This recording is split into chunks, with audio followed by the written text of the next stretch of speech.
तो आज की इस वीडियो में आपका बहुत बहुत स्वागत है। आज हम देखेंगे यहाँ पे कुछ प्रमुख पाश्चात्य विचारक के बारे में देखेंगे। तो सबसे पहले हम देख रहे हैं यहाँ पे कन्फ्यूशियस के बारे में, जो चीन के बहुत ही बड़े क्या बोलना चाहिए यहाँ पे विचारक थे।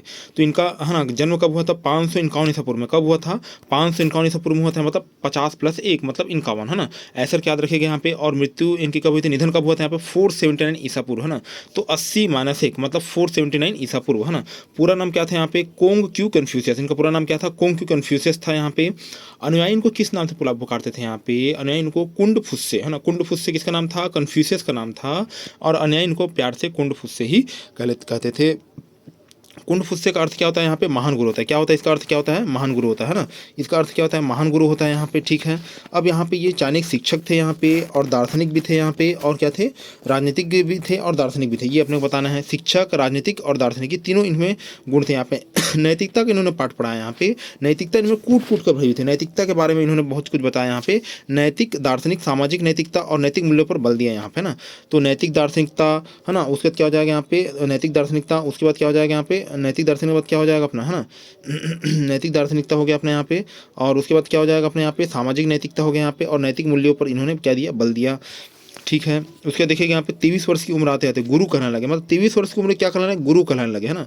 मतलब 23 वर्ष की उम्र में क्या बन गए यहाँ पे? गुरु बन गए। ये इंपॉर्टेंट है यहाँ पे। उसके देखिएगा यहाँ पे ये बोलते क्या थे? इनका एकदम बहुत टेग लाइन यहाँ पे, मुझे महात्मा अथवा महादानी कहलाने की आकांक्षा नहीं है। मुझे महात्मा अथवा महादानी कहलाने की आकांक्षा नहीं है। मैं तो अध्ययन से कभी संतुष्ट न होने वाला एक विद्यार्थी हूँ, और अध्यापन से कभी न थकने वाला एक शिक्षक हूँ ना। मतलब मैं पढ़ाई करता भी हूँ और करवाता भी हूँ, और मैं थकता नहीं हूँ। तो ये अपने को सीख लेने वाली बात है यहाँ पे। उसका देखिए यहाँ पे प्लेटो की तरह यहाँ पे इन्होंने आदर्श राज्य की संकल्पना दी यहाँ पे। प्लेटो से पहले किसने दी आदर्श राज्य की संकल्पना? यहाँ पे कन्फ्यूशियस ने दी थी यहाँ पे। तो ये आदर्श राज्य की स्थापना कहीं ना कहीं करना चाहते थे, है ना। जो आदर्श राज्य कैसा होगा इनका यहाँ पे? जो लोक कल्याण और न्याय पर आधारित हो ना। जो किसके ऊपर आधारित होगा यहाँ पे? जो लोक कल्याण और न्याय पर आधारित होगा। जो लोक कल्याण और न्याय पर क्या होगा? आधारित होगा, ठीक है। अब देखिएगा आगे बढ़ते हैं यहाँ पे, है ना। इन्होंने श्रेष्ठ मनुष्य, जो भी श्रेष्ठ मनुष्य होता है उसके जीवन में 3 तत्वों का संयोग बताया। 3 तत्व होने ही चाहिए उसके जीवन में। 3 तत्व मतलब क्या क्या हो जाएंगे यहाँ पे? जैन, ई और ली। जैन, ई और ली, है ना। तो ये जैन मतलब क्या हो जाएगा अपने यहाँ पे? जैन मतलब क्या हो जाएगा अपने यहाँ पे? लोक कल्याण हो जाएगा अपने यहाँ पे। उसके बाद क्या हो जाएगा? औचित्य हो जाएगा अपने यहाँ पे। और उसके बाद क्या हो जाएगा? अनुष्ठान, है ना। जैन मतलब क्या हो जाएगा यहाँ पे? जैन मतलब लोक कल्याण, है ना। उसके बाद औचित्य मतलब क्या हो जाएगा अपने यहाँ पे? ये औचित्य हो जाएगा अपने यहाँ पे, और अनुष्ठान हो जाएगा, ठीक है। तो लोक कल्याण, औचित्य और अनुष्ठान, है ना। तो ये अपने को बताना है यहाँ पे, है ना। मतलब जैन मतलब क्या हो जाएगा? लोक कल्याण। ई मतलब क्या हो जाएगा? औचित्य यहाँ पे, है ना। ई मतलब क्या हो जाएगा यहाँ पे? औचित्य। ई और या तो इस टाइप से औचित्य हो जाएगा यहाँ पे। उसके बाद क्या हो जाएगा अपने यहाँ पे? अनुष्ठान, है ना। ली मतलब क्या हो जाएगा यहाँ पे? अनुष्ठान। मतलब यहाँ पे अनुष्ठान करवा ली, ऐसा याद रखिएगा यहाँ पे। जैन, ई और ली, है ना। तो श्रेष्ठ मनुष्य के जीवन में 3 तत्व होने क्या होना चाहिए? बहुत इंपॉर्टेंट है, ठीक है। अब देखते हैं आगे यहाँ पे रचनाएं की थी यहाँ पे। तो सबसे पहले रचना इनकी यहाँ पे बुक ऑफ डॉक्यूमेंट, है ना। बुक ऑफ क्या बोला मैंने यहाँ पे? डॉक्यूमेंट, है ना। बुक ऑफ डॉक्यूमेंट क्या लिखी है? बुक ऑफ डॉक्यूमेंट एक दस्तावेज संबंधित कुछ बुक लिखी हुई है यहाँ पे ना। बुक ऑफ डॉक्यूमेंट लिखी है यहाँ पे। फिर बुक ऑफ राइट्स मतलब दंगे के संबंधित बुक लिखी है यहाँ पे, है ना।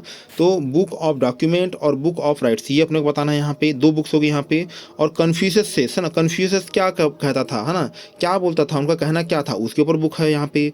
और यहाँ पे, है ना, क्लासिक ऑफ पोइट्री यहाँ पे, है ना, इनकी बुक है यहाँ पे। कन्फ्यूशियस क्या बोलते थे, है ना। और यहाँ पे क्लासिक ऑफ पोइट्री, है ना। उसके बाद यहाँ पे सी चिड़ और ई चिड़, ये 2 बुक को अपने याद रखना है यहाँ पे। उसके बाद तासीमो, तासीमो मतलब क्या हो जाएगा यहाँ पे? तासीमो मतलब क्या हो जाएगा यहाँ पे? महान गुरु, है ना। तासीमो मतलब क्या हो जाएगा? महान गुरु हो जाएगा, ठीक है। यहाँ पे कन्फ्यूशियस के राजनीतिक विचार, है ना। राजनीतिक विचार क्या होता है अपने यहाँ पे? महान शिक्षा। तासीमो मतलब क्या बताया मैंने यहाँ पे? महान शिक्षा होता है, ये हो गया। उसके बाद देखिएगा यहाँ पे कन्फ्यूशियस के राजनीतिक विचार, है ना। कन्फ्यूज राजनीतिक विचार क्या कहते हैं ना? राजा की देवी उत्पत्ति सिद्धांत दिया, है ना। मतलब राजा क्या है यहाँ पे? देवी, है ना। मतलब देव का रूप है राजा। किसकी है? देव का रूप है यहाँ पे। राजतंत्र और सामंतवाद, है ना। सामंतवाद मतलब क्या हो जाएगा यहाँ पे? राजतंत्र मतलब राजा का अधिकार है। सामंतवाद मतलब यहाँ पे सामंतवादी नीति के समर्थक थे यहाँ पे, है ना। तो ये 3 सर्वशक्ति मानते थे। सबसे ऊपर तो क्या रहता था अपने यहाँ पे? राजा होता था। राजा पहले नंबर पर था। राजा किस नंबर पर था? राजा पहले नंबर में। उसके नीचे कौन रहता था यहाँ? सॉरी, ईश्वर पहले नंबर में था। उसके नीचे कौन रहता था? राजा रहता था। और उसके नीचे कौन रहती? जनता। मतलब यहाँ पे ईश्वर जो भी कानून बनाते हैं उसको लागू करवाने की जिम्मेदारी किसकी है? राजा की है। राजा किसके ऊपर लागू कराएगा? जनता के ऊपर। तो ये अपने को याद रखना है, ठीक है। उसका देखिएगा यहाँ पे राजा ईश्वर द्वारा बनाए कानूनों को जनता के ऊपर लागू करते हैं, मैं बता चुका हूँ। किंतु बंधु परंतु निरंकुश राजतंत्र का समर्थक नहीं है। ऐसा नहीं कि राजा को अधिकार मिल गए हैं तो वो अपनी मनमानी करे। निरंकुश राजतंत्र समर्थक नहीं था, राजतंत्र समर्थक नहीं था। तो ये अपने को बताना है, ठीक है। अब देखिएगा यहाँ पे अन्यायपूर्ण शासक शासन है ना किससे, शेर से भयानक होता है। न्यायपूर्ण शासन किससे भयानक होता है यहाँ पे, शेर से भी ज़्यादा क्या होता है, भयानक होता है। ये इन्होंने बताया यहाँ पे। वह शासकों को परंपराओं एवं नैतिक मूल्यों में बांधना चाहता था ना, वह शासकों किसमें, परंपराओं और नैतिक मूल्यों में क्या करना चाहता था, यहाँ पे बांधना चाहता था ना। तो यहाँ पे शासक मतलब ऐसा नहीं कि खुली छोड़ दे दी गई उनको और यहाँ पे और अपनी मनमानी कर रहे हैं, यहाँ पे उनको कुछ परंपराओं में बांधो, कुछ नैतिक मूल्यों में बांधो, तो क्या हो जाएगा यहाँ पे, वह सटीक व्यवहार करेंगे है ना। ये हो गया यहाँ पे। यदि राजा का आचरण उचित वैसा है ना, यदि राजा का आचरण जैसा होगा वैसी ही जनता का आचरण होगा, यह भी कन्फ्यूशियस बोलते थे है ना। यथा राजा तथा प्रजा, यथा राजा तथा प्रजा, ये स्टेप्स हो गया। उसके देखिए यहाँ पे राज सिंहासन प्राप्ति का आधार क्या होना चाहिए, वंशानुगत नहीं है ना। राज सिंहासन प्राप्ति का आधार वंशानुगत कभी ना हो, वह उसका आधार सिर्फ क्या हो, गुण हो है ना। गुण के आधार पर ही क्या मिले यहाँ पे, राज सिंहासन मिले है ना। तो ये उन्होंने बोला था, बहुत अच्छी बात है यहाँ पे। अब देखिए यहाँ पे आगे यहाँ पे कन्फ्यूशियस के विचारों क्या बोलते हैं अपन यहाँ पे, कन्फ्यूशियसवाद है ना। कन्फ्यूशियस के विचारों क्या कहा जाता है, कन्फ्यूशियसवाद कहा जाता है। इनके विचारों में हीगल की झलक मिलती है, इनके विचारों में किसकी झलक मिलती है, हीगल है ना, हीगल। तो प्लेटो के आदर्श राज्य का भी इन्होंने समर्थन किया था यहाँ पे। इनके विचारों में हीगल की झलक भी मिलती है। इनका जीवन धर्मगुरु जैसा था, कैसा था यहाँ पे, इनका जीवन कैसा था, धर्मगुरु जैसा था है ना, जो हमें सुकरात की याद दिलाता है। तो मतलब क्या क्या हो गया यहाँ पे, प्लेटो का आदर्श राज्य है ना, और इनके विचारों में हीगल की झलक मिलती है। दूसरा क्या होगा, हीगल, और तीसरा क्या होगा, सुकरात है ना। तो धर्मगुरु थे यहाँ पे। तो धर्मगुरु मतलब क्या, धर्मगुरु मतलब क्या हो जाएगा यहाँ पे, सुकरात है ना, सुकरात हो जाएगा अपने यहाँ पे, ठीक है। अब देखिए यहाँ पे सशस्त्र केंद्रीय सत्ता के पक्षधर थे यहाँ पे। केंद्रीय सत्ता कैसे रहनी चाहिए यहाँ पे है ना, मतलब जो सत्ता रहनी चाहिए वो कैसे रहनी चाहिए यहाँ पे है ना। सशक्त केंद्रीय सत्ता क्या थे यहाँ पे, पक्षधर थे। सशक्त केंद्रीय सत्ता क्या थे, पक्षधर थे यहाँ पे। केंद्रीय सत्ता रहनी चाहिए यहाँ पे, और उसके अंदर क्या रहनी चाहिए यहाँ पे, प्रजा रहनी चाहिए। तो ये स्टेप्स यहाँ पे बोला यहाँ पे। कन्फ्यूशियस का आदर्श राज्य कैसा होना चाहिए, कन्फ्यूशियस का आदर्श राज्य कैसा होना चाहिए, उसमें जैन, जैन मतलब क्या हो जाएगा अपना, मैं पहले बता चुका हूँ यहाँ पे, अनुष्ठान यहाँ पे है ना। मतलब यहाँ पे जैन मतलब क्या बताया था मैंने आपको पहले, जैन का मतलब क्या बताया था मैंने यहाँ पे, लोक कल्याण। ई मतलब क्या हो जाएगा, औचित्य, और ली मतलब क्या हो जाएगा, अनुष्ठान है। लोक कल्याण, औचित्य, और क्या बोला मैंने यहाँ पे, अनुष्ठान, ठीक है।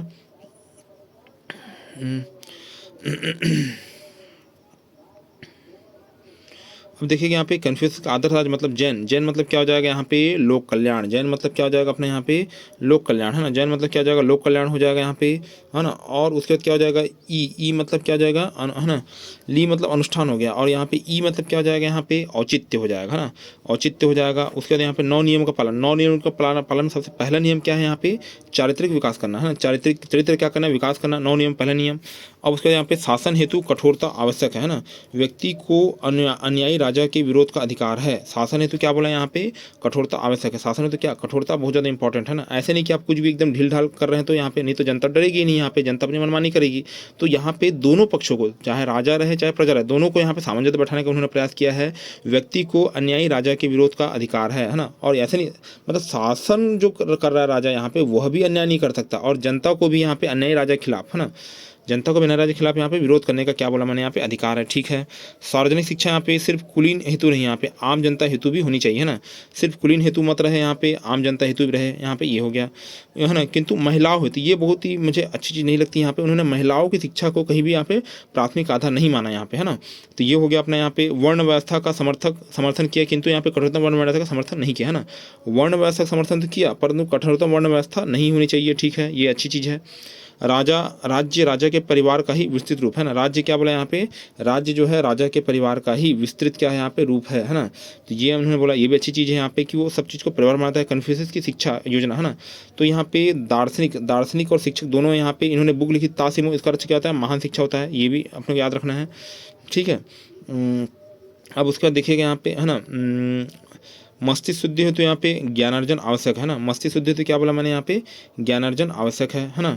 मस्तिष्क शुद्ध करना है आपको यहाँ पे, तो उसके लिए क्या करो, ज्ञान का अर्जन करो है ना, ज्ञान का अर्जन करो। यहाँ पे सार्वजनिक शिक्षा के क्या थे यहाँ पे, पक्षधर थे यहाँ पे है ना। नीति शास्त्र, भाषा और राजनीति साहित्य पर विशेष बल है ना।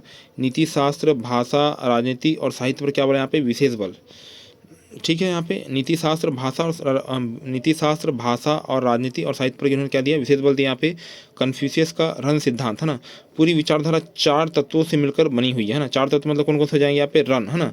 रन मतलब यहाँ पे दौड़ कर मानव सेवा करो, दौड़ तो करो, इसको आपको याद रखना पड़ेगा। ई मतलब क्या हो जाएगा यहाँ पे, न्याय हो जाएगा। ताओ मतलब क्या हो जाएगा, नैतिकता हो जाएगा यहाँ पे। और तेह मतलब क्या हो जाएगा, सदाचार। ताओ मतलब नैतिकता और तेह मतलब सदाचार। तो रन मतलब मानव सेवा, दौड़ तक मानव सेवा। ई मतलब न्याय न्यायिक, न्यायिक का याद रखो यहाँ पे ताओ, ताओ मतलब क्या हो जाएगा यहाँ पे, ताओ में नैतिकता रहती है, ऐसा याद रखो। तेह मतलब क्या हो जाएगा यहाँ पे, सदाचार, तेह मतलब क्या हो जाएगा यहाँ पे, सदाचार। हाँ, अब स्वर्णिम मार्ग यहाँ पे, तो स्वर्णिम मार्ग या मध्यम मार्ग एक ही है। तो किसने अपनाया था इसको, अरस्तु ने अपनाया था। तो अरस्तु से पहले किसने अपना चुके थे यहाँ पे, कन्फ्यूशियस अपना चुके थे यहाँ पे, मध्यम मार्ग सिद्धांत उन्होंने दिया था। और उसे क्या बोला था यहाँ पे, स्वर्णिम मार्ग बुक कन्फ्यूशियस के पोते द्वारा लिखित है ना, किसके द्वारा यहाँ पे, कन्फ्यूशियस के पोते द्वारा लिखित है। कन्फ्यूशियस के पोते द्वारा लिखित कौन सी बुक है, स्वर्णिम मार्ग बुक है ना।